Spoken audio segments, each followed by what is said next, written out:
जी श्री शिवाय नमस्तुभ्यम। मेरा नाम कृष्णपाल राठौर है और आप म्हारो राजगढ़ का यूट्यूब चैनल देख रहे हैं। सभी शिव भक्तों के लिए एक बुरी खबर है। बुरी खबर यह है कि पंडित प्रदीप जी मिश्रा की कथा पर अब प्रशासन ने रोक लगा दी है। यानी कि पंडित प्रदीप जी मिश्रा की कथा अब आप नहीं सुन पाएंगे। प्रशासन के रोक की वजह आपको बताएंगे कि इन्होंने रोक क्यों लगाई है। पंडित प्रदीप जी मिश्रा की कथा दरअसल जबलपुर में होनी थी। 1 जुलाई से लेकर 7 जुलाई तक पंडित प्रदीप जी मिश्रा जबलपुर की धरती पर महाशिवपुराण की कथा सुनाने वाले थे, लेकिन अब वो कथा रद्द हो चुकी है। और ये जो जानकारी है कथा के आयोजककर्ता ने ही दी है। जो कथा को आयोजित करवा रहे थे उन्होंने ही इस जानकारी को साझा किया है और ये कहा है कि प्रशासन ने हमें जो है वो अनुमति नहीं दी, इसलिए इस कथा को रद्द किया जा रहा है। ये कथा 1 जुलाई से 7 जुलाई तक जबलपुर में होनी थी और आयोजनकर्ता ने इसकी जानकारी देते हुए साफ साफ बोल दिया है कि अब जबलपुर में कथा नहीं होगी। बात करें प्रशासन की कि प्रशासन ने रोक क्यों लगाई है, तो अभी तक किसी भी तरह का स्टेटमेंट प्रशासनिक अधिकारियों के द्वारा नहीं दिया गया है।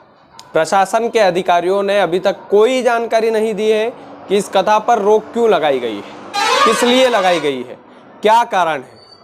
हालांकि जो आयोजन करवा रहे थे कथा का, उन्होंने कलेक्टर साहब से जवाब भी मांगा है कि कलेक्टर साहब आप ये बता दीजिए कि आपने जबलपुर में कथा की परमिशन क्यों नहीं दी।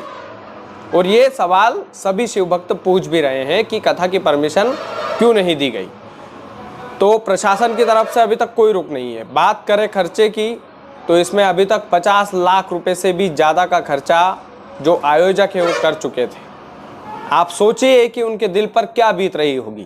50 लाख रुपए तक का खर्चा अभी तक तैयारियों में बर्बाद हो चुका है और प्रशासन ने इस कथा को ना करने की अनुमति दे दी। यानी कि ये कथा अब नहीं हो सकती। हो सकता है कि उस आयोजनकर्ता के लिए 50 लाख रुपए छोटी मोटी बात हो। हालांकि 50 लाख रुपए जैसी रकम किसी के लिए छोटी मोटी नहीं होती है सर, किसी भी के लिए भी नहीं होती है, चाहे वो कितना ही बड़ा आदमी हो। तो बात पैसों की नहीं है, बात उन भक्तों की है, बात उन जबलपुर के लोगों की है जो इस उम्मीद में बैठे थे कि हमारे यहाँ पंडित जी की कथा होगी, महाशिवपुराण की कथा होगी, लेकिन अब वो कथा रद्द कर दी गई है।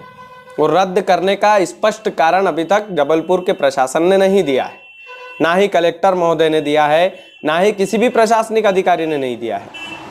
ये तो जो कथा को आयोजित करवा रहे थे उन्होंने प्रेस कॉन्फ्रेंस की और वो एक राजनीतिक पार्टी से ताल्लुक़ रखते हैं। तो उन्होंने हालांकि साफ साफ शब्दों में तो नहीं कहा कि राजनीतिक पार्टियों की चालबाजी है, लेकिन हो तो यही सकता है।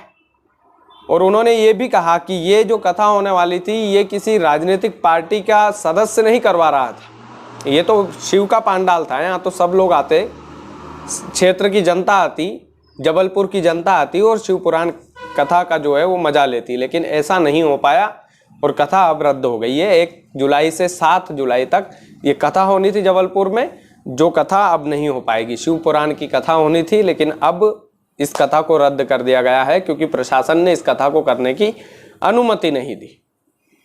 खैर, शिव भक्तों पर छोड़ते हैं कि ये डिसीजन कहाँ तक सही है और कहाँ तक गलत है। यह फैसला प्रशासन का कहाँ तक सही है और कहाँ तक गलत है। अगर गलत है तो कमेंट में बताइएगा, अगर सही है तो वो भी बताइएगा। कारण अभी तक नहीं बताया प्रशासन ने, नहीं तो मैं आपको जरूर बताता। कारण अभी स्पष्ट किया ही नहीं है जबलपुर के प्रशासन ने। बाकी आयोजककर्ता पर क्या बीत रही होगी, जबलपुर के लोगों पर क्या बीत रही होगी, पंडित प्रदीप जी मिश्रा का जो लोग इंतजार कर रहे थे उन पर क्या बीत रही होगी, ये तो बात की बात है, ये तो छोड़ ही देते हैं। लेकिन 50 लाख रुपए का खर्च भी हो गया सामने वाले का और प्रशासन ने अनुमति भी नहीं दी और जो उम्मीद थी वो उम्मीद भी अब बंदी की बनी रह गई। प्रशासन क्या चाहता है क्या नहीं चाहता है, स्पष्ट शब्दों में अभी तक कोई भी जानकारी प्रशासनिक अधिकारियों के द्वारा या प्रशासनिक अमले के द्वारा नहीं दी गई है। बाकी श्री शिवाय नमस्तुभ्यम। उम्मीद कीजिएगा कि कभी ये वीडियो आप शेयर कर दें तो प्रशासनिक अधिकारियों के कानों में जू रहेंगे और हो सकता है कि कथा 1 जुलाई से 7 जुलाई तक जो होनी थी वो कथा हो सके और जो सामने वाले का पैसा खर्च हुआ है वो भी बच जाए। श्री शिवाय नमस्तुभ्यम।